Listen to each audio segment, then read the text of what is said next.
about that time. It is Tuesday, and today we've kind of like set him up because it's his last Tuesday before the season. Coming next Tuesday, bro. Christmas Eve. No. Yes. Yeah. But here he is. Nonetheless, and we say, oops, I apologize. Here he is nonetheless, and he's doing the Lord's work, okay? And I'm talking about pro bono. We always look forward to these days because we get to ask legal questions and they are answered. What is alimony? Wewe unajua fridge guard? Remember that story? And then what is going on? What's in a title? What are all these that I'm talking? Well, we're going to discuss them and dissect them with my friend, brother from another mother, partner, Gogi Mburu, advocate. He's on the LLM, is working on the PhD. Maybe he could give some relief to the Honorable CJ. Here he is. It is Advocate Eliud Ngugi Esquire. Karibu sana wakili, how are you? I'm okay. How is the season thus far? Have you closed yet? Not yet. Closing this Friday. Yeah. Is there not that you will invite me, but are you having who's the Santa Claus in your office parties? Or do you guys get you get suppliers to outside you outsource? I have a beard, man. I see that, but you don't have a pot, bro. Or you just pad it up. You can always create it. Which is very true. Mm-hmm. So welcome, bro. Now, there are many things to discuss, and let's start at the beginning, by the way, Esquire. I saw this, all right, and with let's discuss those things before we get to the bread and butter of today's topic, ne? Mm-hmm. And somebody said in the last couple of days, President Faith Odhiambo has been awarded the C.B. Madden Prize, Laureate 2024. Mm-hmm. And the ICJ, which I'm assuming is the International Commission of Jurists, Jurist of the Year Award. Yeah. Faith has, however, she has not been given December 12th one of those awards. Why did that rub you people the wrong way? Are these people I'm talking about the Law Society of Kenya? Yeah. Well, because you see, you find that in every mostly Jamhuri Day, yes, in this country, the president will recognize certain persons and give them some. But he did. He recognized Kina Edwin Sifuna. So he recognizes, and then they are given special presidential recognition. And so you bear witness with me that yes. Our president of the Law Society has tremendously contributed, which is true, to justice in this country. Yes. She has been at the forefront to ensure that the arm of the government, the executive, has been accountable. Thank you, teacher. So therein lies the reason, okay? So therein lies a reason why she deserves to be given that state commendation. And with that statement, therein also lies... lies the reason why the state was like, the executive was like, Akwende who could not in 2024, this year, be the bane of our existence. Huh? My friend. That's why we are... See, I agree. Yani, you're serious. I'm very serious. Yani, munaweza chokoa the executive. This is the year that you want us to award you. Be a bit serious, my friend. What is state commendation? There's a whole committee that looks through applications and... By the way, to the president. Yes, but committee made up of whom, by the way? This is a very good thing. It's made up of who? Kina nani? Well, the committee has an objective. Yes. The objective is... But they're all civil servants. Yeah. They're all civil servants. They're all civil servants. Yeah. But you see, they're supposed to recognize people who have contributed immensely. Hold on. So, no. I want to be clear. Mm-hmm. The people who, when there's mandamano, demonstration, they can't go to work. Mm-hmm. To make money from those bribes that are coming in office. Yeah? Mm-hmm. And then you people, as the Law Society of Kenya, led by a president, are going to those police stations to bail out these people who have caused these civil servants not to make their monies for that given day. this committee is the one that you expect to basically award your president with a head of state commendation. Focus. No. What to recommend. What law are we under? Because under the Constitution of Kenya, Article 50, when it comes to rights of an arrested person, yes. You see, these people have a right under that Constitution to be bailed out. And when our president goes out of her way to make sure that no one is incarcerated or is behind any bars or under police custody without having their right to bail being considered, that's a big thing. She should have been at the fourth line getting the highest presidential and state commendation. Let me tell you something. She should be Faith of Yambo EGH. By the way, I know, and I'm telling you, maybe in another regime or another year, that indeed will be the case, my brother. But then, I saw that, right? But then let's get to something else, all right? And speaking, if she panders to the powers that be, maybe that will be the case next year. Speaking of pandering to the powers that be, we saw that the EACC has recommended the prosecution of public officials. Yes. Over 2.1 billion shillings graft allegations. Now, of course, 2.1 billion. This is consolidated. Amongst them are, a Deputy Speaker Gladys Bosch-Sholay. This stemmed from when she was in the Judiciary. Can you recall what that story was when she was in the Judiciary? It had something to do with the Chief Justice's house. Now, number one, do you know, as the Law Society, has that house ever been occupied? I am not aware. Okay. And then what about, I'm not going to ask you about what you think about, because I don't want you to take a position. And then what about these judiciary buildings? This is the only reason why I'm mentioning this story. The offices in Upper Hill, have they been occupied? The risky ones which were a danger to... There we go. The lives of judges. Or you mean actually, because of the solar panels, it was the solar panels, because of the Safaricom mass or Kengen that was there. Yes, endangered their lives. And so we could not move into those offices. I'm sorry, Baba, we're talking about Safcom mass. Yeah. Or the ones that people put on top of their houses and are paid a monthly stipend. I see where you're going. Yeah? Yes. So that was the story. Now, did that story ever end? And are you guys not concerned that we have got that building and that house and they're both unoccupied? Do you guys as a society don't give two deads about that particular issue? I think the approach will be wrong, because as a society, yes, our work is to make sure that we ensure that the state officers and the different arms of the government uphold the rule of law. Yes. And anything that is contrary to that then would mean that we are not doing our work. And so when it comes to certain expenses that have been made by the registrar of the judiciary, it's see no evil, hear no evil, and purchases done.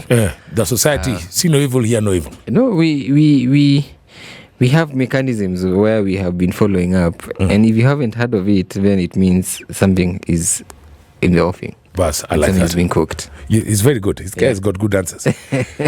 And then I saw this today, brother, and this is just we want to know as Kenyans. Auditor General Nancy Gadungu reveals that 1.07 billion was spent by security agencies on emergencies in the last financial year, 23-24, right? And it lacks supporting documents. When you talk about security agencies and emergencies, okay, Jeff has gone to pay an Al-Shabaab sleeper agent because something might be happening in Lamu over the new year.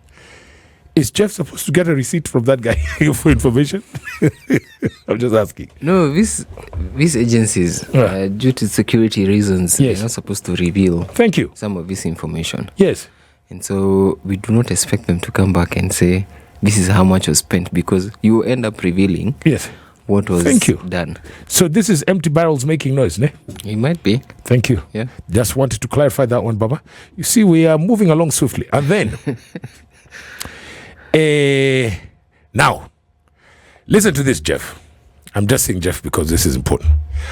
A judge, you saw that, Baba, he ruled that a 16-year-old spending a night with a man isn't proof of defilement.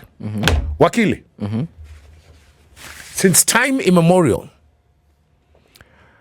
a boy, a man, 2 or 3 have got in trouble simply because a vixen, a lady, a girl, not because they were caught in the act, but simply because she went indoors with that same said individual. This is a game changer. Not really. No, we're just looking at what the law provides for. And one, he who alleges must prove. Thank you. And we have definitions of different crimes and offences under the Penal Code and the other different acts of Parliament. And so when you look at should be the Sexual Offences Act, Cap 63, and on the definition of what defilement is, it will give you a definition and say that it is when a person commits an act which causes penetration with a child. Right. That's where you qualify that offense. And in this regard, this person may have proven that the child just spent a night in that house. Yes. There's a law of evidence that provides that once if you need to prove any allegations. So there is a likelihood that there was nothing to prove in this case. And the person who was alleging in this case, maybe it was someone instigated, there was a complainant, and the police took up this matter, and then the prosecution that happens a lot. Could not qualify this particular crime. Could not say, okay, we have brought evidence there was penetration. As per the provision of the Sexual Offences Act. Right. So we need to know, even if you're going to make any allegation, like I meet a lot of people and even clients who come to me and say, hey, I want to sue this person, I want to make a complaint. And my first question is always, do you have any evidence? Do you have any documentation to support whatever you want to allege on this person? No, I just want them to be inside. I want them to suffer. I want them to feel some heat of the laws of Kenya. And so my number one question and response is, if you want to lay a claim, if you want to sue somebody, make sure that you have concrete evidence even before you go to the police. And that's what we are seeing in this case. And then in other jurisdictions, Wakili, if I'm not mistaken, defilement is even that one of just touching somebody. Okay, I don't know how you prove that. Okay. Kissing same said individual. Is that not just to be clear, those two are not under defilement here? They're not under defilement. That should be sexual assault. Okay. Yeah. Okay. I get you. And it even gives the exact parts which would amount to assault. And so it's totally different from defilement. Defilement, we have said, is penetration has to be proven. So you need to go to a doctor, get that medical report, that P3, and then the police also need to be involved in it. And meanwhile, the dude is inside. It's once it's proven that he's arrested. So you make the complaint, then The person is arrested and the police are going to do the investigation. Wow. Yeah. So, so long story short, he's inside meanwhile. Not really. We can always, once you are arrested, of course, and a charge is made, you of course, have a right to bail. Yeah. And within 48 hours, be presented in court. Okay. Yeah. Okay. Finally, before the top of the hour, then we're going to get back to, obviously, we need to talk about what's happening between the Law Society of Kenya and the Judiciary. Or, well, rather, lawyers and the Judiciary members. And this one I found very interesting. There's Jackton Odhiambo. This stems from a story about, he was accused of murdering LGBTQ activist Edwin Kipruto, alias Chiloba, on New Year's Day last year. Okay. Now, I watched not the ruling, the sentencing. And the judge gave him 50 years. Okay. Because he said the laws of the land, these days, obviously, we used to have death penalty. But obviously, Constitution 2010 came and then whatever happens has happened.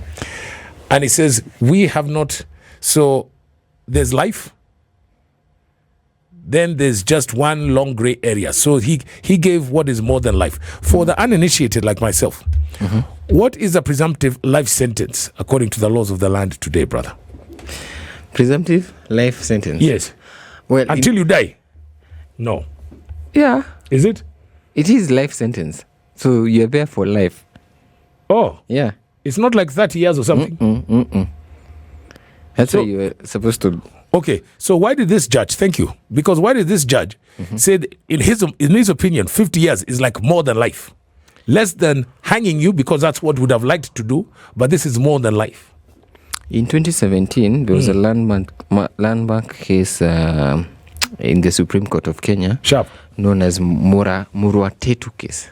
I remember that one. Those were the land guys, is it? No, it was a gentleman by the name of Francis Karioko Murwatetu versus the Republic, where they were challenging the mandatory death sentence. Come on. And the Supreme Court agreed with them, and that probably it's no longer sensible to sentence someone for life. Okay? And on the reasons that were given were that this mandatory sentence, death sentence, violated the individual rights, because then it means that your right to dignity under the Constitution of Kenya, under Article 28, and also your right to fair trial was being challenged. And so this life sentence, when you commit a capital offense, is against the Constitution, the spirit of the Constitution, and that it's unfair to you, to your dignity as a person. And that's why I believe in this case, they decided to give this person as a sentence of 50 years. Okay. Yeah. Because of his dignity. The dignity, or mostly informed by this Murwatetu case, where they no longer say that the court can now, it doesn't make sense to sentence one person to life sentence. So can I ask you something? For life, yeah. Now, with all these femicides and why did we get rid of the death sentence? Do we know? It was human rights, is it? Yes. Okay. Should it be brought back? Are you guys thinking because of all the murder and all that's going on, will it be will it be more punitive for people that really think about what they're doing twice before they do what they do? Not really. You know why? When we look at the human rights, yes, and this is taught in law school. Yes, I think I learned this in law school. Yes, that human rights are innate. That these are rights that cannot be taken away from you. Do I find the news?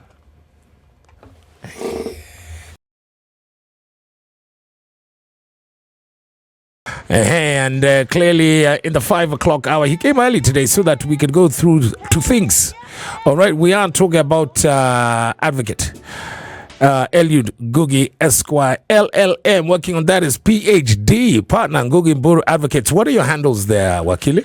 Wakili Ngugi on X, TikTok, Instagram, and Eliud Ngugi on LinkedIn. Indeed. And just before we were interrupted by the news, my brother, and we were talking about the death sentence, and you said the Supremes Muratetu, you said, is it? Yes. They made the Supremes made a ruling in 2017. Yes. And how is that relevant to the, please, a recap. Well, how was that relevant to the death sentence, please? It ensured that the death sentence would no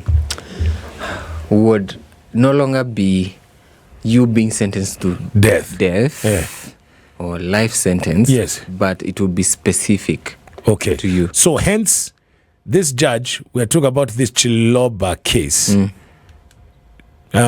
sentenced the alleged murderer to 50 years. So that's 50 years. So now let's be clear. So him, it's not at your pardon nini 25 years plus nani at sijui 3 score plus 10 hapana. Wewe 50 years ndio utaka uko ndani. Yeah. Wow. So you can do that now, clearly. You can actually get that 50 years. But ideally life is until you die. Until you die. But now, you see, before, previous, what would happen is there will be a death sentence. So if you have committed any capital offense, you'll be sentenced to a death sentence. Right. And so this would amount to I think, 1992 or thereabout. Yes. Kenya would actually take you and axe you. Yes, because Ochuka was the last one to be hanged, ne? Yes. For the coup in 84, right? Yes. 87. And then over time, the courts became aware of the international provisions on the human rights being innate, that you cannot take that right from any person. Right. And if we claim that under our constitution that each one of us has a right to life, then you cannot sentence that person to death and say they are going to die because they have been found guilty of killing somebody or causing death on somebody. And so Muratetu now comes in and says, okay, it's fine. This death sentence issue, it's unfair. It's against the human dignity. Let's reduce it. Let's have it defined to a period of time. Yeah. Okay, so you guys have given, and the Law Society, you guys involved in any of this?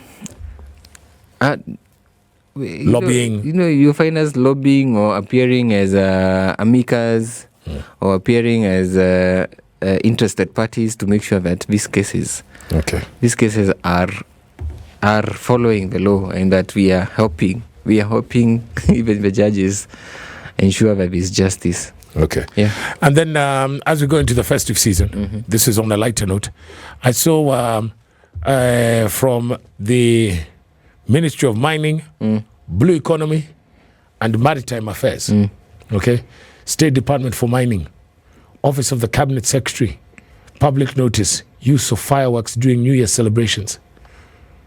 Esquire, Wakili, please, for the life of me, tell me why the use of fireworks is under the Ministry of Mining, Blue Economy, and Maritime Affairs. I don't know. Esquire. Baba, kama wakili ajui nani atajua. Why is this in Joho's docket? Why is it? Yes, because why is it there? One, under there's an act of parliament called the Explosives Act. Oh, yes, of course. Yes, chapter 1. See, now that is the answer that we are looking for. Explosive Act has a provision that each person should apply for a license. Yes. First of all, if you want to sell fireworks. Because this is something that explodes. Yes. And may endanger lives. And may end up not performing the purpose for which it was meant to perform. Yes. Or it could be used for criminal purposes, where people are shooting guns, and they may use this to cover up. Okay. So under the Act, there's a provision that under Section 9 requires a permit before blasting materials. Right. And I believe that's what the notice is all about. That, like that. Before you go out there makes sense. To blast, you will need to apply for that license from someone called the officer, an inspector. Yeah, to allow you to do that. Okay, that makes sense. And then before we get to the office of the CJ, the matter of the CJ must go. One final one. Judges ruled, and apparently these are the Supremes, that it was wrong to punish a man to pay for, and this is a landmark ruling. The Supreme Court ruled that it was wrong to punish a man to pay for the maintenance of a woman when both are still capable of working to earn a living. This stems from a gentleman who got relief from his estranged wife, okay, after the Court of Appeal overturned a decision that he pays a 90 million bob for upkeep and court allowance. Okay? The judges ruled that it was wrong to punish a man to pay for the maintenance of a woman when both are capable of working and earning a living. All right? No spouse who is capable of getting employed to earn something, all right, should be allowed to make the other partner, okay, a beast of burden. I like that word. I like that sentence. To cater for her maintenance, okay, just because their marriage has been dissolved. Yeah. This is a landmark ruling. True. Fafanua. Well, I would even go to, first of all, the definition of alimony according to Black Law's dictionary. Yes. Which is an allowance made to a wife out of her husband's estate for her support, either during a matrimonial suit or at its termination. Yes. When she proves herself entitled to a separate maintenance and the fact of a marriage is established. Yes. So it's just an allowance out of a husband's kitty to make sure that the lady is able to continue living separately from the man. That alimony, does that pendulum swing both ways, Baba? Now, according to the Kenya's law, the Kenyan laws, under Section 77 of the Marriage Act, it does provide one, what it is, the actual effect of what it is, and for under the Act, it just provides that it's a provision that is given to a spouse. Not to a wife, as per the Black's Law dictionary. Wow.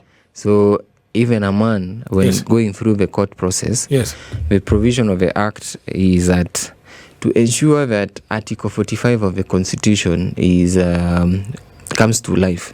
And Article 45 of our Constitution 3 provides that parties in a marriage are equal at the beginning, during, and at the end of the marriage. Right? Yes. So to ensure that equity, you see, when you are going through the matrimonial property cause, or rather when you are discussing how to go to separate your properties after marriage has ended,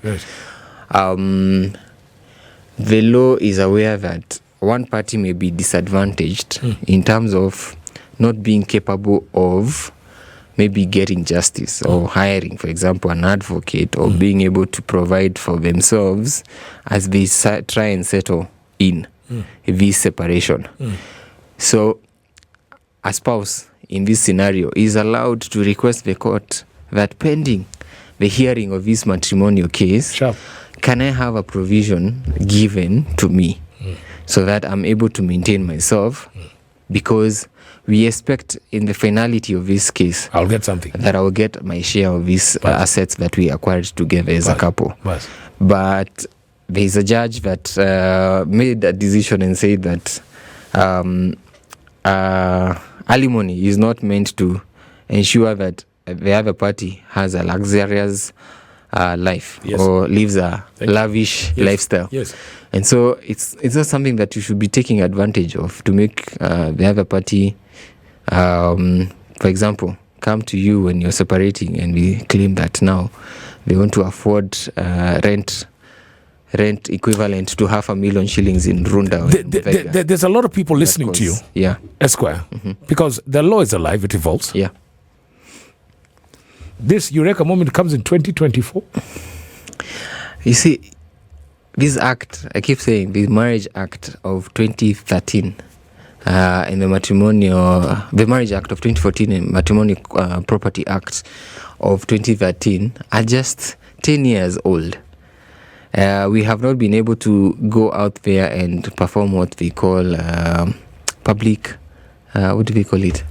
Is it participation you're looking for? No, civic education. Civic education has not been fully been done. So, for example, you are here and you've been working, you've been going to your 8 to 5 job, where you focus on, maybe you're an accountant or you're a teacher, and that's what you focus on from 8 to 5.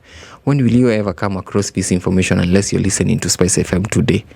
And so the information has been there, but we've also been trying to make sure that creation of what we call jurisprudence, or rather something we can look at as a law, takes time, because it has to be created by you and I.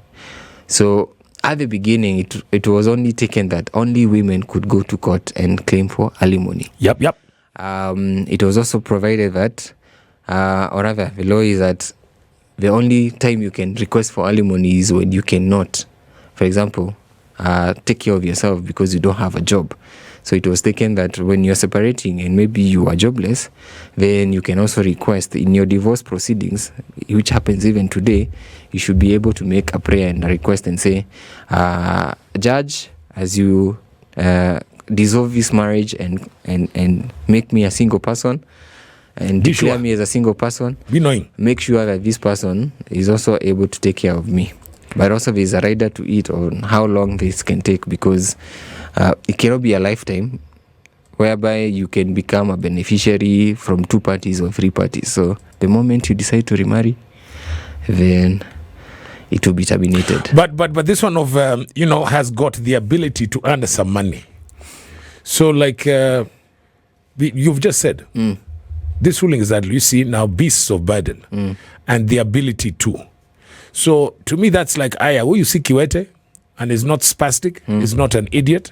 That means even they can get up and go there hata tafute kazi ya mjengo. True. Right? Yes. So does that not negate what you say there when you say, okay, Judge, lakini me, I'm jobless, be making sure. They give you, there's a timeline, there's a consideration, is there? There's a timeline, and it can change anytime. Sure. So if you're going through the process today, and tomorrow you get a new job, and as your partner, yes, I get to learn that you've got a new job, we can always go back to court and tell the court, hey, this person is now able and capable of taking care of themselves. Brilliant. And it's those hot button topics and conversations, legal of course, that have occurred over the past 7 days. But there's one big one, and of course it would be remiss if we, what is it, Esquire? It would be remiss if we did not talk about it. And we're going to talk about it, and including the question that you sent in today to Wakili. So how about I just pause the question now, so that Wakili can do both of those when we get back. Somebody's written in and says, "Hi Wakili, I married my ex-wife when she already had 2 children. We were married for 5 years and had 1 child together before separating nearly 2 years ago. Following discussions with elders, I agreed to provide for her and the children, since, you know what, she was unemployed at the time. Now that she is employed, I plan to file for divorce. Am I obligated to continue paying upkeep for her and the 3 children, considering 2 of them are not biologically mine?" Ha ha! Good one. You can see Wakili's thinking in his Armani suit. We're going to get to that on Legal Tuesday. And the CJ next Tuesday, and Advocate Eliud Ngugi is here, Esquire. And you know what, partner, Ngugi Mburu Advocates, it is unfortunately the last Tuesday for him on for this, the year of our Lord 2024. Yeah, you know what, promising big things in 2025. Are you off on holiday, Wakili? Yes. Oh, wow. Yeah. I mean, duh, of course. Yeah. And when are you back? We're back in January. We're back in Jan.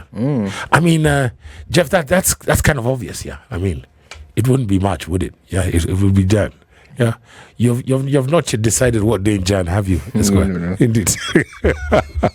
Now, speaking of deciding, and will they? What are your handles there, Wakili? First of all, Wakili Ngugi on X, TikTok, Instagram, and Eliud Ngugi on LinkedIn. Right. We have discussed legal issues that have arisen, matters of interest over the past 7 days. But there's one big one, and some Kenyans would be like, "What on earth is going on?" And every day it started. Some would say, you know what? It's like tits on an ant, storm in a teacup. Now it is brewing and it's becoming a tsunami, and we cannot ignore it because now the general public, it is all over the social media feeds. What on earth is going on between two former presidents of the Law Society of Kenya, and what is juris pesa? Jeff, you've heard that phrase? Indeed. Every Kenyan has now. Every Kenyan is not talking about jury pressure. Yes. And in fact, today I saw the magistrates, I think the Judges and Magistrates Association had a press. Yeah. It's called a press meeting. Yeah, they are this morning or over the lunch hour. And they're like, you can't tarnish all of us with this one brush. And because you are a gentleman and you're known in these corridors. Yeah. This is the one question I wanted to ask him, but I can't ask him. Can I ask him? I just ask him, do you know a corrupt judge? And magistrates, because there's a friend of mine, and actually, and you see, but Jeff, you see, lawyers are different. This one looks like a decent sort. There's a friend of mine his job, his jobo. Kama you want to cut corners, duck and weave, he's the go-to guy. They're those, are they? No, let me not put you on the spot. I've not encountered. Yes. Yeah. Good answer. Yeah. So what is juris pesa? What's this all about, bro? Well, I think it's a word that has been created by one former chairman or president of the LSK. Yes. And a current senior counsel. Yes. By the name of Ahmed Nasir. Yes. Yes. Where he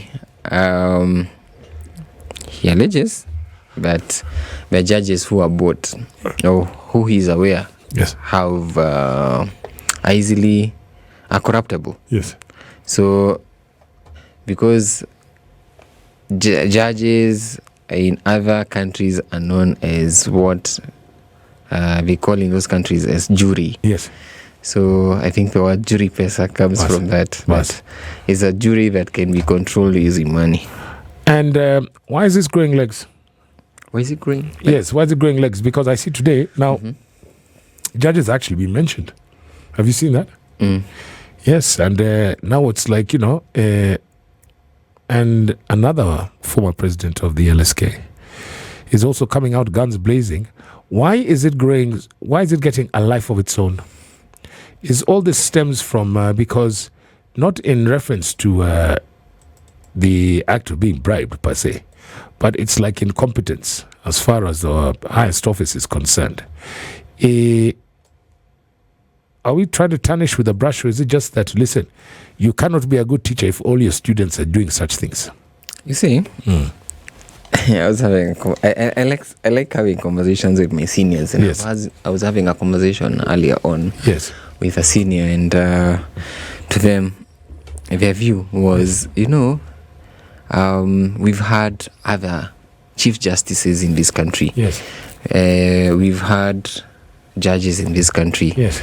And the arm of government known as Judiciary has been has stood out as an institution that is reputable, that has leadership that would be admired by many. And so in those previous regimes of the judiciary, we've had chief justices who would come out and say, hey, I do not, I've heard what you've said, we are taking action. They've gone ahead to take action about issues. But in this one, we've not gotten that kind of position. Because she's a woman. cyberbullying. No, that's what I mean. But instead of addressing the issue, then, sorry to say, the Chief Justice has said that this is now being bullied because she's a woman, which is not correct. Right. And I believe when the former presidents come out and speak, they're coming from a place of information, and they have said that they have evidence, they have concrete evidence, but they're afraid because the mechanisms put in place, which is, for example, the JSE. When you have the JSE constituted, and you have, like today I saw one where they said you have a judge who has received more than 1 billion shillings.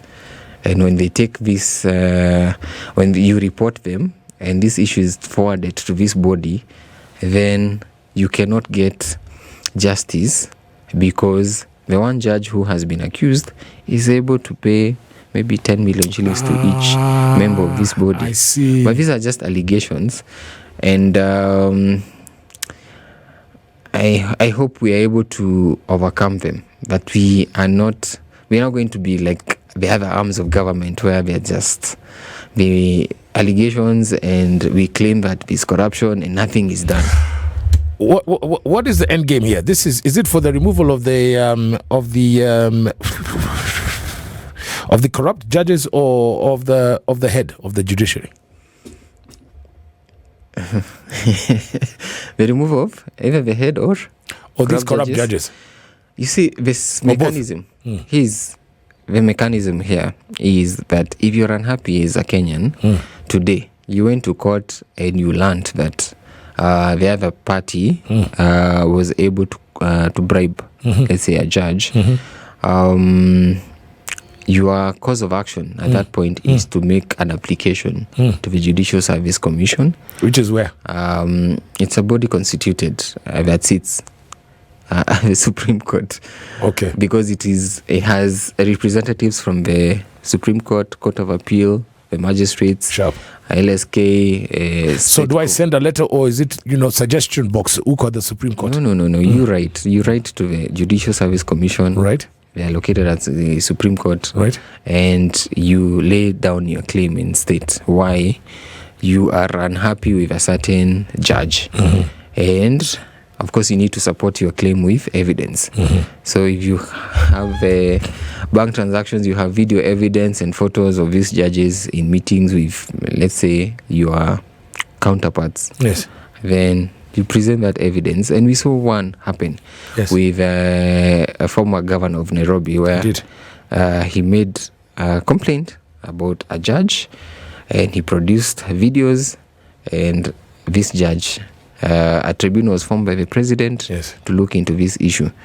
And so there are mechanisms of dealing with these issues, but the fear is that you will just make that claim and it will go nowhere. Nothing will be done. So hence the social media campaign. Not a campaign, but I think they are referring to Article 1 of the Constitution. The people are supreme. But if the people come out and say, hey, we are unhappy with what is happening here and there, then things will happen. I get it. There will be changes. Changes will happen around. And you see, if each arm of the government, you've asked me what's the end goal of all this? Yes. I would hope that only that my wishes, if wishes were horses, beggars would ride. Yes.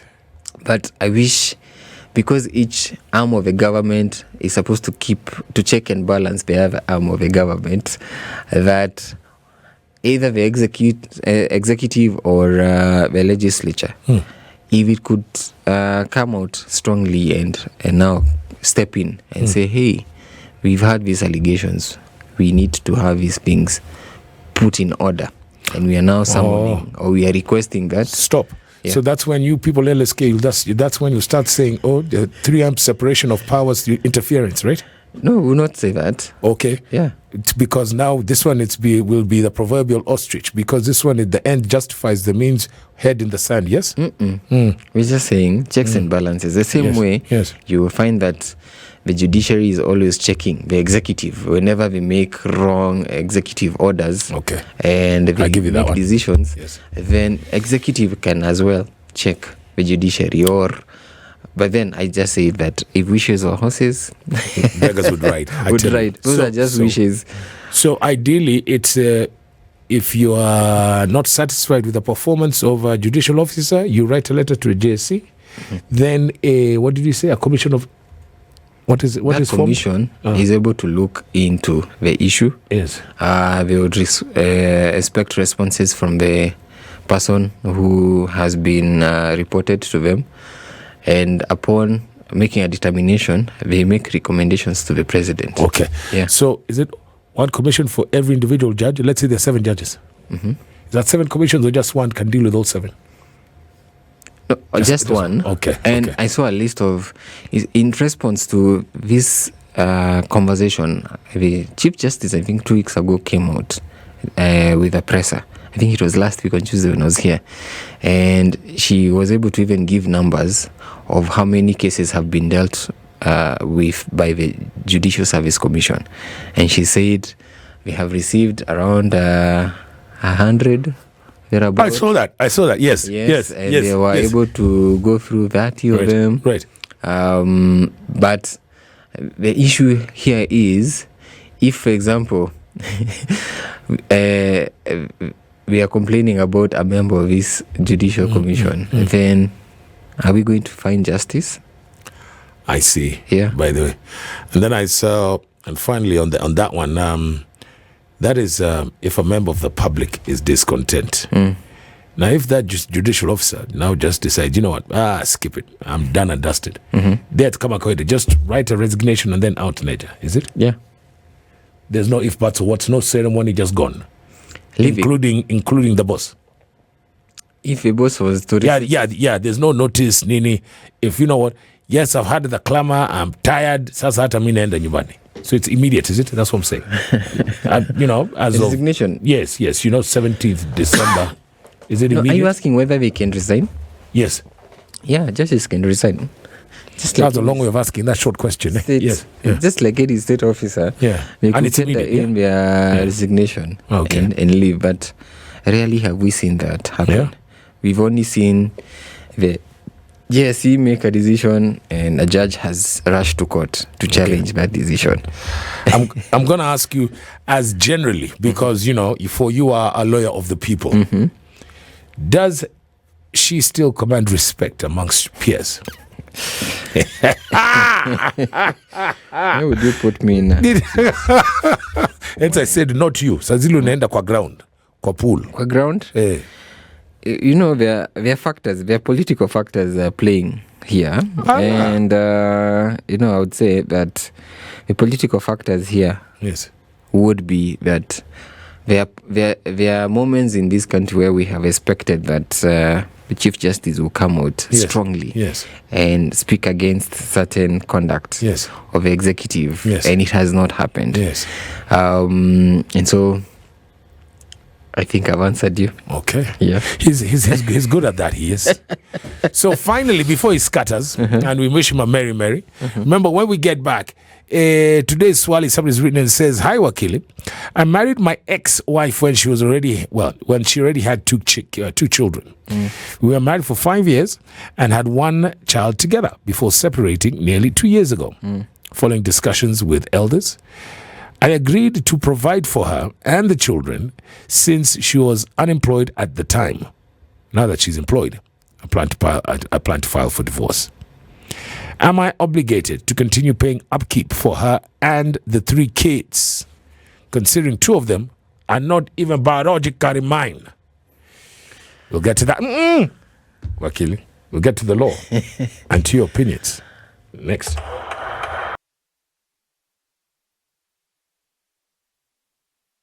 Tuesday, final legal Tuesday for 2024. And he has been very diligent throughout the course of a very, very turbulent year. There have been a lot of ups, the birth of a child. A lot of downs where there's Tuesdays you go Watu on the streets, and then he's got to go to one police station or another, or being unable to make it through. But we must thank you for coming through and making Legal Tuesday what it is. It is Advocate Eliud Ngugi Esquire, partner Ngugi Mburu Advocates, LLM, no less. And you know what? A man of the people. Thank you so much for making it through this year, my brother.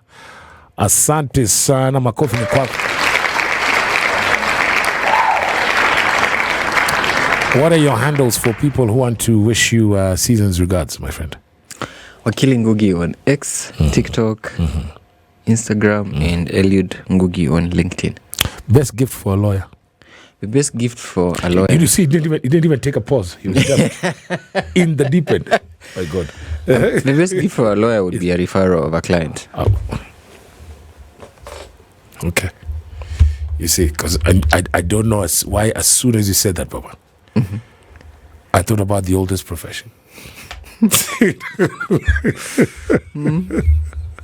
Wakili, somebody's written in and says, hi, Wakili, I'm married to my ex-wife. What? I married my ex-wife when she already had 2 kids. We were married for 5 years and had 1 child together before separating nearly 2 years ago. Following discussions with elders, I agreed to provide for her and the children since she was unemployed at the time.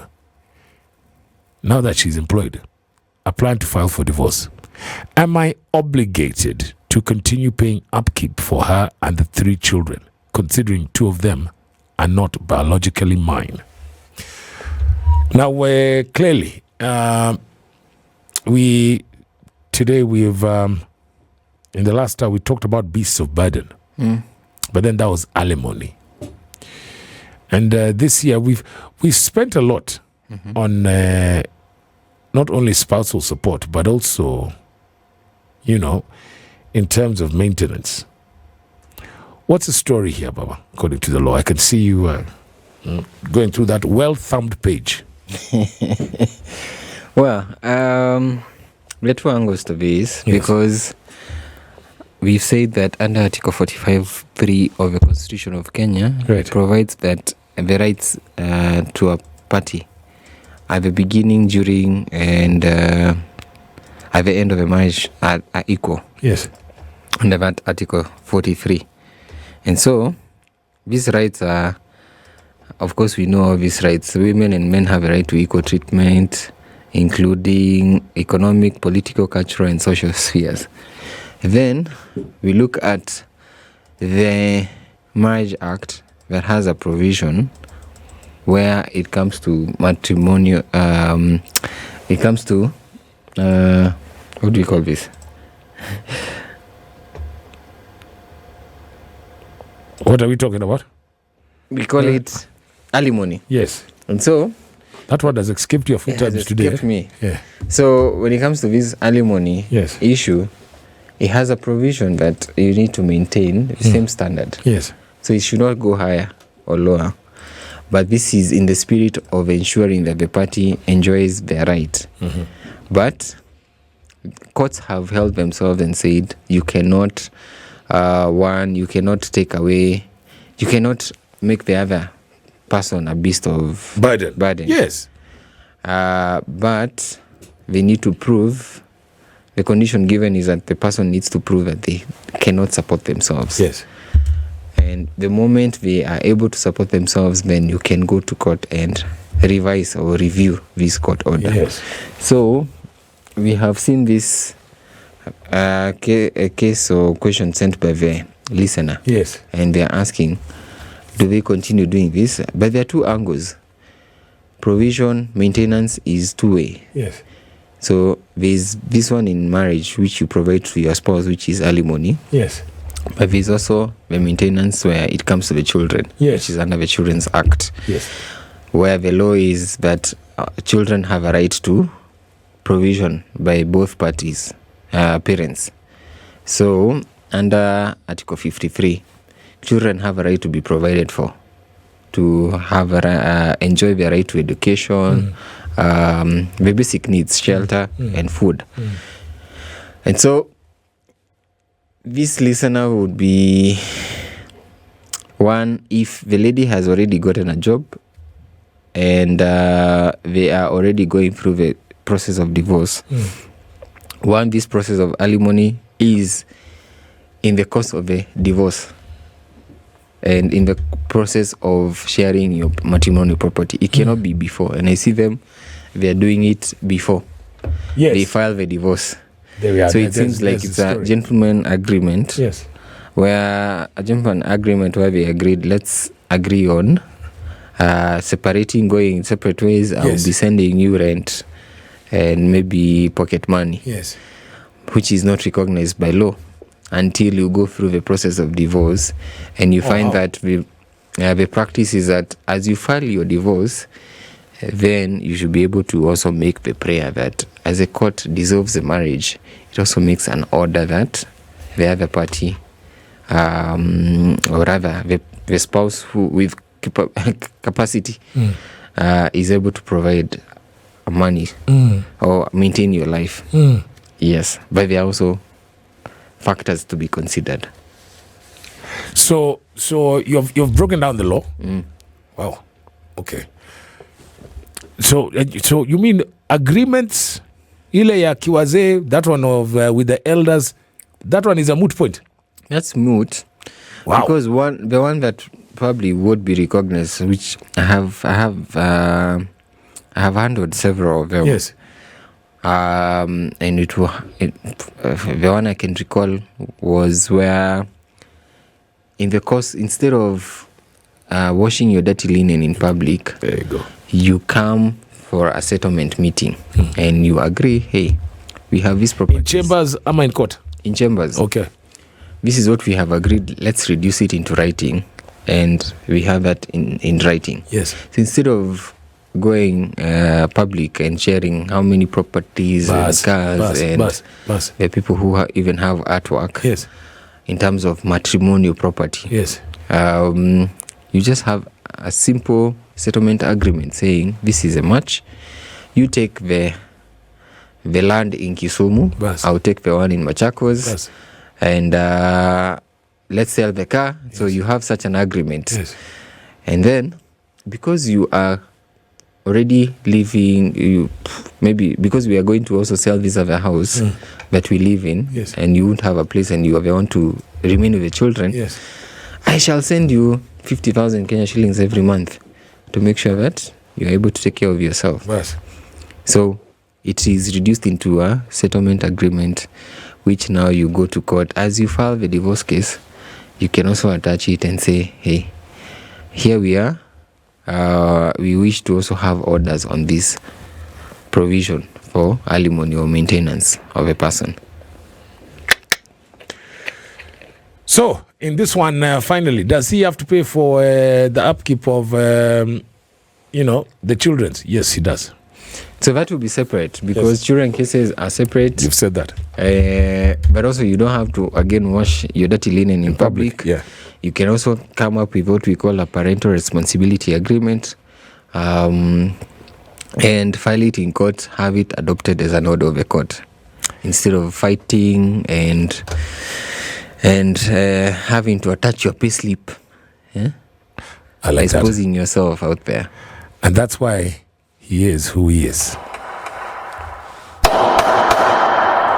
Speaking of arbitration, is it only lawyers who become... Somebody asked me that to ask you. Is it only lawyers who can become arbitrators? No. But surely, not anyone someone who's sitting there at Imaramol says, Mema wise man, let me go and become an arbitrator. There must be some sort of checks and balances. Is there an exam? The provisions... The provisions, I don't know whether they were clear, crystal clear, whether it's arbitration or mediation. Because any of us, even yourself, you could go for the short course. Yes. For arbitration, you could sit the exams and pay the requisite membership fee to join a chartered institute of arbitrators. And you become an arbitrator, especially from certain professions. Yes.